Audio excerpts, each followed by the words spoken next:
Apocryphal book, Joseph and Asenath. Joseph and Asenath, the prayer of Asenath, chapter 5. And lo, a young man of Potiphar's servants sprang in, and he said to him, Lo, Joseph stands before the doors of our court.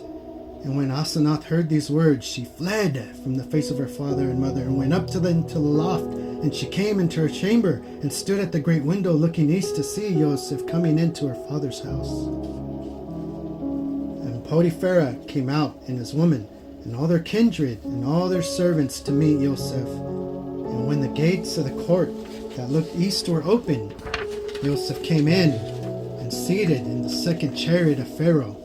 And there were yoked 4 horses, white like snow, with golden bits, and the chariot was fashioned all of pure gold. And Joseph was clad in a tunic white and rare, and the robe that was thrown around him was purple, made of fine linen, interwoven with gold, and a gold wreath was upon his head, and round his wreath were 12 choice stones, and above the stones 12 golden rays, and in his right hand a royal staff, which had an olive branch outstretched, and there was an abundance of fruit thereon.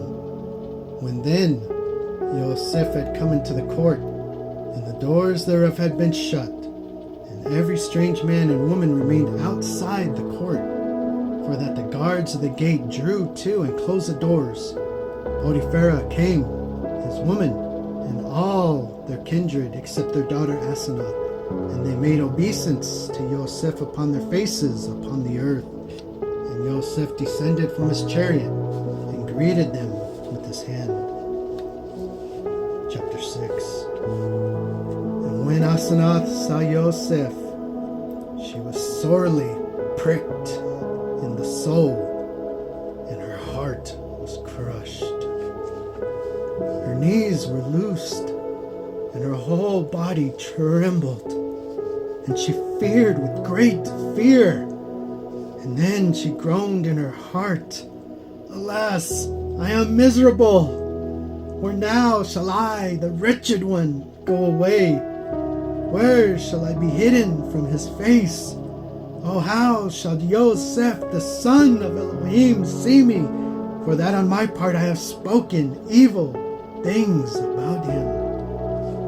Alas, I am most miserable. Where shall I go away to be hidden? Because he himself sees every hiding place, knows all things, and no hidden thing escapes him by the reason of the great light that is in him. And now, may the Elohim of Joseph be gracious to me, because in ignorance I have spoken wicked words against him. What now shall I, the wretched one, follow? Strange counselors deceived me, who said, Joseph comes, the son of the shepherd from the land of Canaan. Now therefore he has come to us in his chariot, as the sun from heaven. And he entered our house today. He shines in it like the light upon the earth. But I am foolish and bold, because I scorned him, and spoke evil words about him, and did not know that Joseph is a son of Elohim. For who among men will ever father such a beauty? Or what womb of woman will give birth to such light? Ah, wretched am I, and foolish, because I have spoken evil words to my father. Now, therefore, let my father give me to Joseph for a husband, and a bondwoman rather, and I will be in bondage to him forever.